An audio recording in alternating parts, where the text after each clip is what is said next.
Fala pessoal, eu sou o Rodrigo Eng e esse é mais um episódio do podcast do Layup, informação de bandeja sobre a NBA, em parceria com a Rádio Sport Clube, que você pode ouvir em radiosportclube.com ou no seu smartphone usando o aplicativo Radiosnet, disponível para iOS e para Android. Esse é o episódio de número 77 do podcast do Layup. Bastante coisa para a gente falar hoje, então vamos à nossa pauta aqui. No primeiro período eu vou falar sobre o LeBron James, que tem tido performances absurdas, espetaculares, e que de uma hora para outra eu acho que as possibilidades dele deixar Cleveland parecem ter diminuído, né? Tava todo mundo falando que ele tinha grandes chances de sair, de ir pro Lakers, de ir pro Sixers. Enfim, diante do que ele está jogando, eu acho que as chances dele sair de Ohio caíram bastante. No segundo período, eu vou falar sobre o Toronto Raptors, né? O fiasco do Toronto Raptors, que mudou radicalmente seu estilo de jogo durante a fase regular, quando realizou a melhor campanha da sua história, só que decepcionou, como sempre, nos playoffs. Vou tentar desvendar aí o que aconteceu com o Toronto Raptors. No intervalo, nós vamos usar a nossa máquina do tempo para voltar até o dia 7 de maio de 1994, quando o Denver Nuggets, do Dikembe Mutombo, eliminou o Seattle Supersonics por 3-2 na primeira rodada dos playoffs. Voltando para os dias atuais, no terceiro período, para alívio dos torcedores do Detroit Pistons, a era Stan Van Gundy terminou lá na franquia de Michigan. Ele foi demitido nessa segunda-feira e agora a franquia vai ter um presidente de operações de basquete, vai ter um general manager e vai ter um técnico. Não vai ser mais essa coisa de um camarada só concentrar tudo, como era o caso do Stan Van Gundy, né, que ficou lá durante 4 anos e não fez absolutamente nada no Detroit Pistons. E no quarto e último período eu vou falar sobre a contratação do David Fizdale pelo New York Knicks, que foi oficializada hoje e que eu considero a melhor coisa que aconteceu para o Knicks desde quando eles draftaram o Kristaps Porzingis. Então, chega de delongas, vamos ao que interessa, o podcast do Layup está no ar. O que o LeBron James está jogando nesses playoffs é um negócio simplesmente surreal, né? Até o dia em que eu estou gravando este episódio aqui, ele já disputou 10 partidas e está com média de 34,8 pontos, 9,5 rebotes e 8,8 assistências. Daí fui puxar lá no Basketball Reference. Nenhum jogador na história da NBA registrou esses números nos 10 primeiros jogos de uma edição dos playoffs. Nós estamos na 72ª edição da pós-temporada e essa é a primeira vez que alguém faz o que ele está fazendo. Além disso, especialmente nessa série aí contra o Toronto Raptors, a importância do LeBron James pro Cleveland Cavaliers está mais escancarada, está maior ainda do que ela sempre foi, né? No jogo 1, ele anotou um triplo-duplo. No jogo 2, ele marcou 43 pontos e fez 14 assistências, algo que nenhum jogador jamais tinha conseguido fazer em qualquer partida da pós-temporada. E no jogo 3 ele marcou 38 pontos e converteu aquele game winner literalmente no último segundo do jogo, né?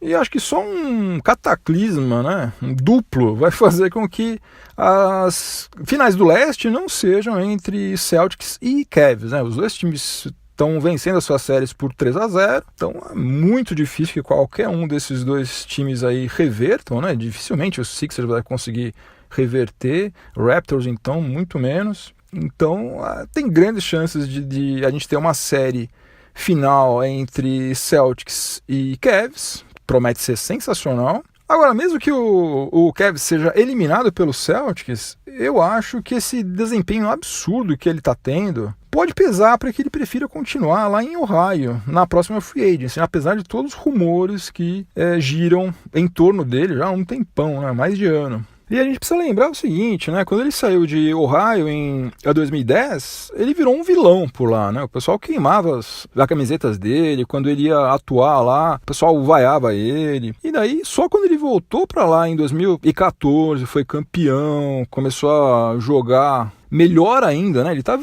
passando pela melhor fase da carreira dele aos 33 anos de idade. O que ele está jogando agora, ele não tinha jogado lá antes e nem no Heat. Está jogando absurdamente bem. Demorou, né? Demorou bastante para ele reconquistar todo o amor que ele tinha lá, os fãs e tudo mais. Eu acho, sinceramente, difícil que ele jogue tudo isso no lixo outra vez, porque não tem a menor dúvida, se ele resolver sair de lá outra vez, vão vaiar ele de novo, vão queimar a camisa, vão fazer tudo igual. O torcedor não quer saber, não. O torcedor é um bicho esquisito. Então, sinceramente, eu não sei se ele vai ter estômago, paciência e determinação para passar por tudo isso de novo, né?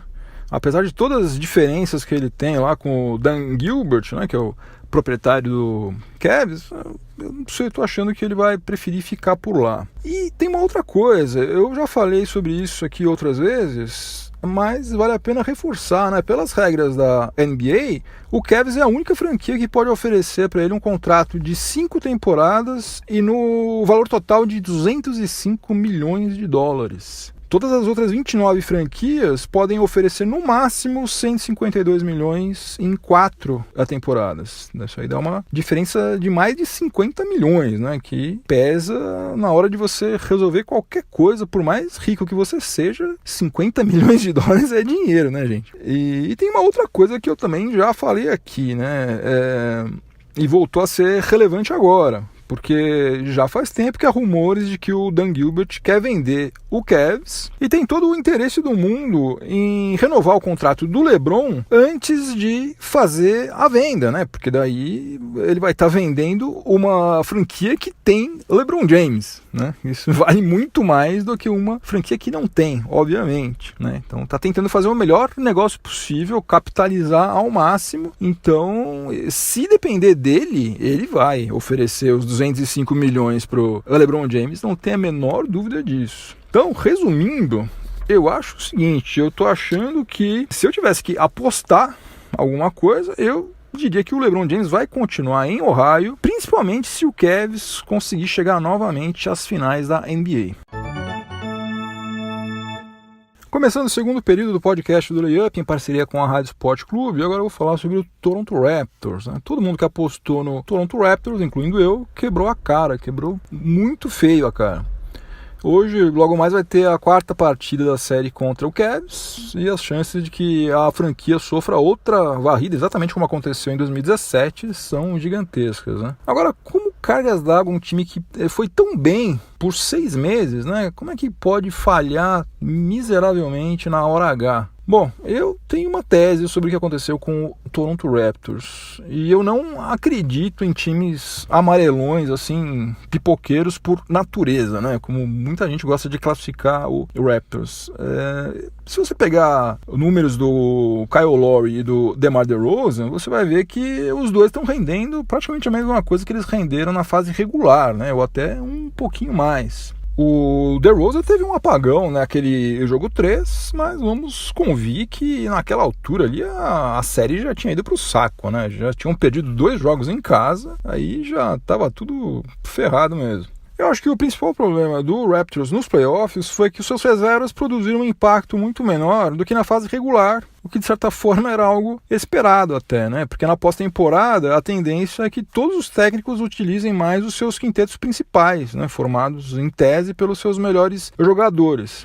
Porque playoffs não são 82 jogos, né? O cara tem que ganhar aquele jogo e a série melhor de 7, não dá para ficar fazendo teste, não dá para ficar vendo como é que vai ser. Não, você tem que dar o melhor que você tem. Então é natural que todos os times usem mais os seus quintetos principais. O próprio Dwayne Casey, ele usou seus reservas durante 21,2 minutos por partida na fase regular, mas ele diminuiu o tempo deles em quadra para 18,7 minutos nos playoffs. E daí com isso, aquele diferencial positivo que o Raptors tinha na fase regular praticamente sumiu.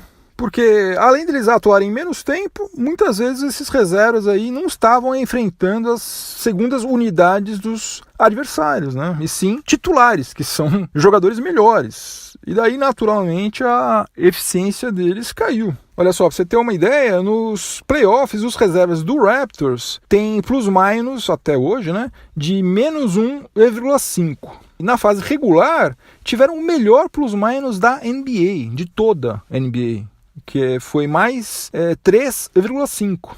Então, a coisa piorou demais, né? E também, nesse pacote aí de problemas relacionados aos reservas, também a gente precisa incluir que o Fred VanVleet, que é um dos melhores defensores da liga entre os não titulares, foi, né, na fase regular, ele não está jogando 100% fisicamente, né? Ele está com um problema ainda no ombro. Parecia que ele estava inteiro, mas aparentemente ele está jogando à base de infiltração. O negócio lá está meio complicado. E também não dá para a gente deixar de falar sobre o Serge Ibaka, né? Que está com aproveitamento abaixo de 40% nos arremessos de quadra. E também do cara que já foi o assunto do nosso primeiro período, né? Que qualquer time do planeta que vai enfrentar LeBron James vai ter problemas. Pode ser o Toronto Raptors, pode ser o Flamengo, pode ser o Barcelona, o Golden State Warriors, qualquer time, né? Se pegar LeBron James nessa fase que ele tá agora, é enrosco, gente, não tem jeito. E o Vinícius Lima, né, que é o colaborador lá do layup.com.br, ele me falou uma coisa que não é tão maluca de acontecer, não. Aliás, já estão rolando rumores, né? Ele falou que pode ser que o Dwayne Casey seja eleito Coach of the Year. Eu votaria nele, já falei isso aqui, votaria nele de olhos fechados. Acho que ele fez um trabalho fantástico, ele mudou completamente a forma do Toronto jogar e deu super certo, fez a melhor campanha da história da franquia. E nesse mesmo ano que ele pode ser eleito Coach of the Year, ele também pode ser demitido do cargo de técnico do Toronto Raptors. Como eu já falei, estão surgindo rumores aí de que ele pode cair a qualquer momento.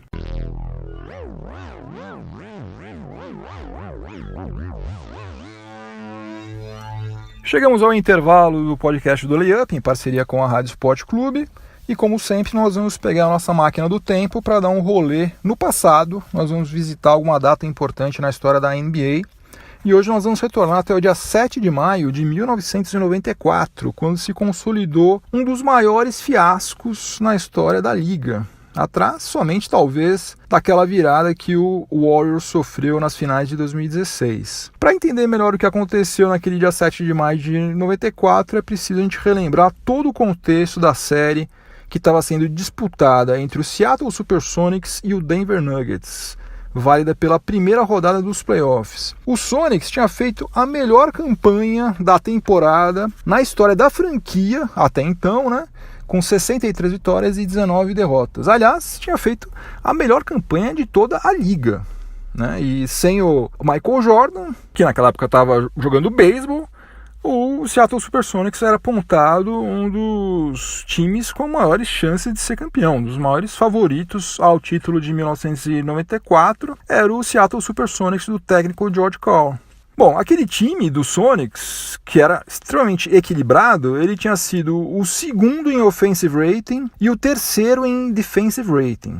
Olha só. E tinha jogadores como Gary Payton, Shawn Kemp, Detlef Schrempf, Sam Perkins, Ricky Pierce. Era um timaço. E do outro lado, o Nuggets tinha feito uma campanha medíocre. Eles tinham feito uma campanha de 42 vitórias e 40 derrotas. E tinha o elenco mais jovem de toda a NBA, com média de idade de 24,8 anos. O principal pontuador do Denver Nuggets na fase regular, o Nuggets, que aliás tinha um dos setores ofensivos mais frágeis de toda a liga, né? Era o Mahmoud Abdul-Rauf, armador que tinha apenas 24 anos de idade. Em compensação, o Nuggets tinha uma das melhores defesas, né? Com o Dikembe Mutombo distribuindo toco para tudo quanto é lado. E o técnico deles era o Dan Issel, que fez muito sucesso na primeira metade da década de 1970, jogando pelo Kentucky Colonels, né, um time lá da ABA. Naquela época, as primeiras rodadas elas eram disputadas em melhor de 5, ou seja, bastava ganhar 3 jogos para eliminar o adversário. O Sonics começou a série como todo mundo esperava que iria ser, né? Venceu os 2 jogos em Seattle, o jogo 1 foi um passeio e o jogo 2 foi uma vitória por 10 pontos de diferença. Só que quando a série foi para o Colorado, daí as coisas começaram a azedar para Gary Payton e companhia. O Denver Nuggets devolveu as 2 derrotas praticamente na mesma moeda. No jogo 3, o Reggie Williams foi o cestinha com 31 pontos, seu career high em pós-temporada. E no jogo 4, quem mandou foi o LaFonso Ellis, com 27 pontos e 17 rebotes, as melhores marcas em ambas as estatísticas da sua carreira também em playoffs. Ou seja, 2 jogadores aí desenterraram performances inéditas para garantir o empate da série, que depois voltou para Seattle no jogo 5, que era o jogo decisivo. Como na fase regular o Seattle Supersonics teve campanha de 37 vitórias e de apenas 4 derrotas em casa, o favoritismo continuava sendo todo do Sonics. Só que, como vocês sabem, favoritismo não ganha jogo, tem que jogar o jogo na quadra, né? E daí foi a vez de 2 outros coadjuvantes mostrarem serviço. O Robert Peck saiu da reserva para ser o cestinha com 23 pontos. E o Bison Dale, que teve um final de vida trágico, aliás, procura lá no layup.com.br, tem uma matéria sobre ele, sobre o final da vida dele. Desapareceu num iate, um rolo com um irmão, um negócio terrível.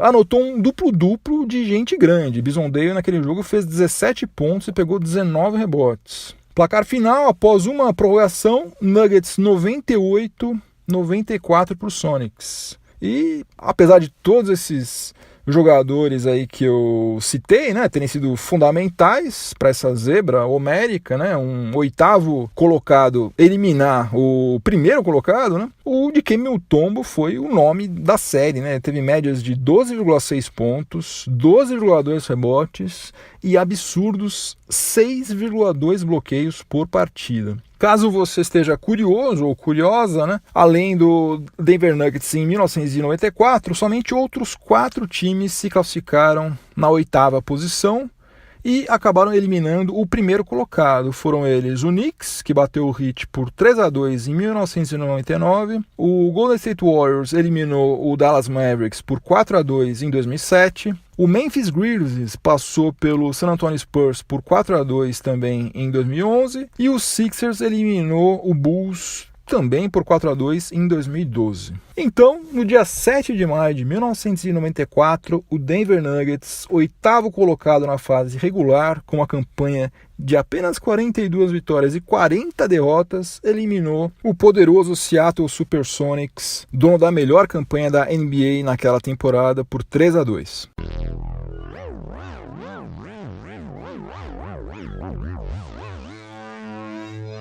De volta aos dias atuais para começar o terceiro período do podcast do Layup, em parceria com a Rádio Sport Clube, e o assunto agora é o Detroit Pistons, que acabou de demitir o Stan Van Gundy. Estava na cara que isso ia acontecer, eu mesmo cantei essa bola aqui há vários meses atrás, e de fato aconteceu. O acionista majoritário do Detroit Pistons, o Tom Gores, demitiu o Stan Van Gundy não apenas do cargo de presidente das operações de basquete, mas também do cargo de técnico, né?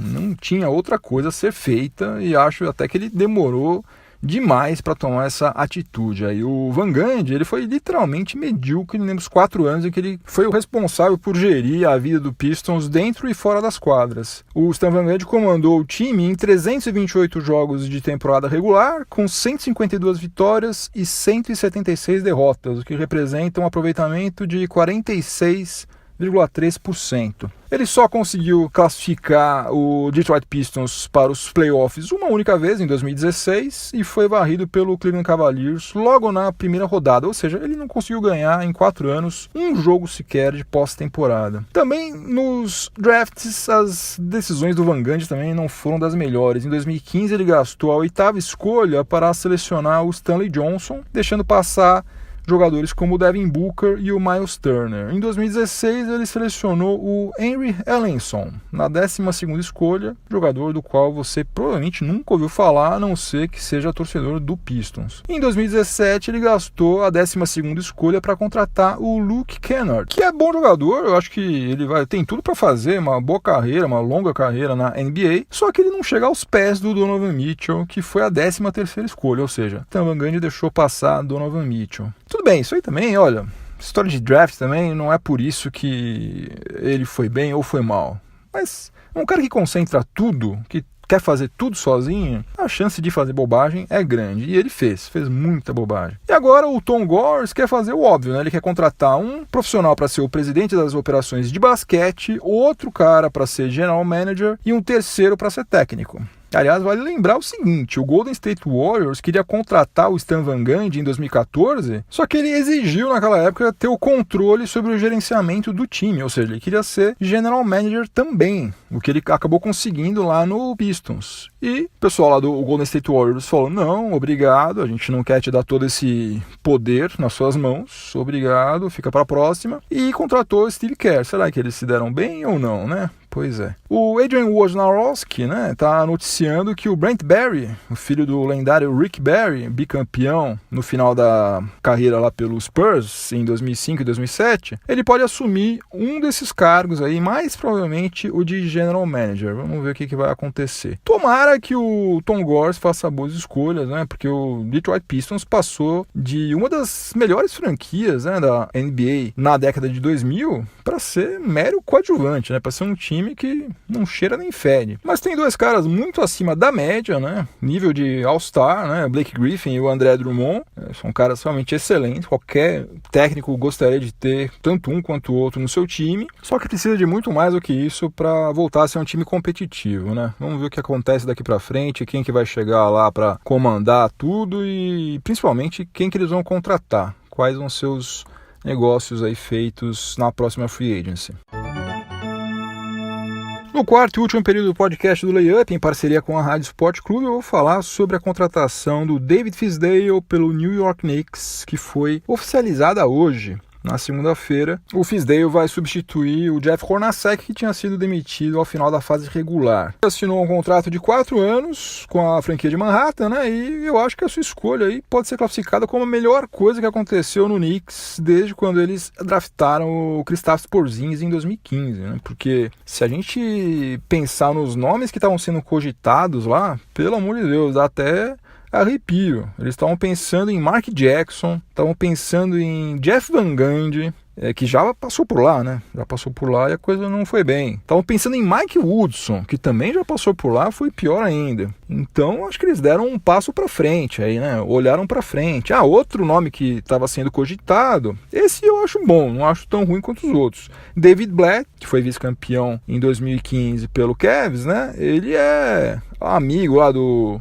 Steve Mills, jogaram juntos lá em Princeton e também estava sendo cogitado. Esse nome é um nome melhor do que os outros, mas eu acho que o David Fizdale foi uma escolha excelente, né? É um sinal, né, de que eles estão realmente começando a olhar para frente, olhar para o futuro, né? Estão rompendo de uma vez por todas com aquela ditadura lá do triângulo ofensivo que o Phil Jackson impôs lá durante tanto tempo, principalmente quando passaram por lá o Kurt Rambis e o Derek Fisher, né? Um tal de triângulo ofensivo para cá, triângulo ofensivo para lá, só podia contratar armadores que soubessem atuar nesse triângulo ofensivo e tal. É um negócio realmente que fez sucesso lá nos anos 90, nos anos 2000 e fez sucesso porque ele tinha primeiro o Michael Jordan e depois Kobe Bryant, né? Simplesmente isso. Daí você vai tentar fazer isso com o Tim Hardaway Jr., não vai dar muito certo, né, gente? Mas enfim, o David Fizdale, para quem não conhece, dá uma pequena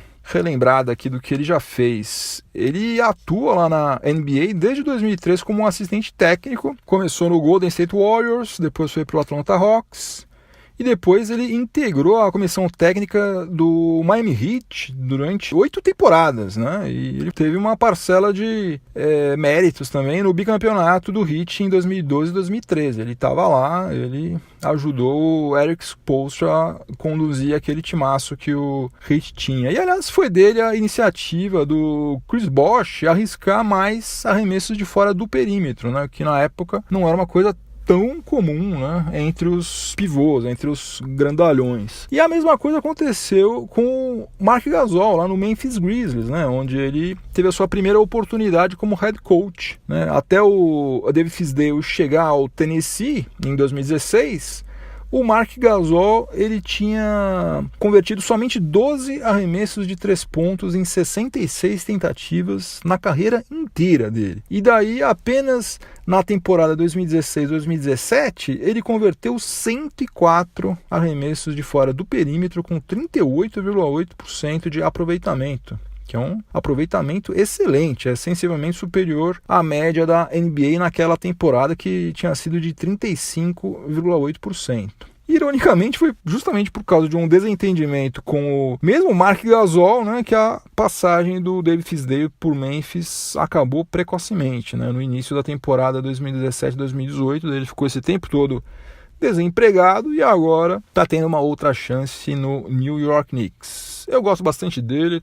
Obviamente estou torcendo para dar certo. O Knicks é um outro time aí que precisa desesperadamente voltar a ser um time competitivo. Não dá para um time grande que nem o Knicks passar, 20 anos nesse ostracismo completo, né?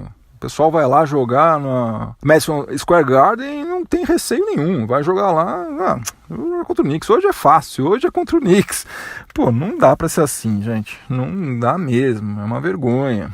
A gente quer ver esses times tradicionais fortes e eu tenho certeza que a própria NBA também quer isso, né? Isso aí, no final das contas, é negócio. O Knicks está sediado na capital dos negócios norte-americanos, lá o que circula de grana em Nova York é um negócio gigantesco. Tanto é que estão nessa pindaíba, né, em matéria de título, de campanha já há um tempão, e o Knicks é a franquia mais valiosa da liga. Vale mais do que 3 bilhões de dólares, justamente porque tem torcida, tem mercado e tal. Só que não tem time, né? Não tem time há muito tempo. Quem sabe agora David Fizdale começa a dar um jeito nisso também. Não vai ser uma coisa do dia pra noite, né? Tem que dar tempo pro cara. Mas vamos ver. É um cara que conhece o jogo, é um cara que tem uma visão moderna em relação a basquete, né? Bem diferente do que os últimos caras que passaram por lá. Então, vamos torcer para que dê certo. Fim de jogo, acabou mais um episódio do podcast do Layup. Se você estiver ouvindo em alguma plataforma de podcast, aproveite para avaliar positivamente o podcast do Layup, me dá uma força. Aliás, eu estava vendo outro dia, a audiência do podcast do Layup aumentou bastante ultimamente, certamente por causa dos playoffs. Mas, de toda maneira, é uma ótima notícia. Quanto mais gente ouvindo, melhor. Conte para os amigos, para todo mundo que gosta de basquete. Recomende o podcast do Layup, por favor. Se você estiver ouvindo na Rádio Sport Clube, continue sintonizado por aí que vem mais informação esportiva de qualidade na sequência. Bons playoffs para todo mundo, boa semana, juízo, até a próxima, tchau, tchau.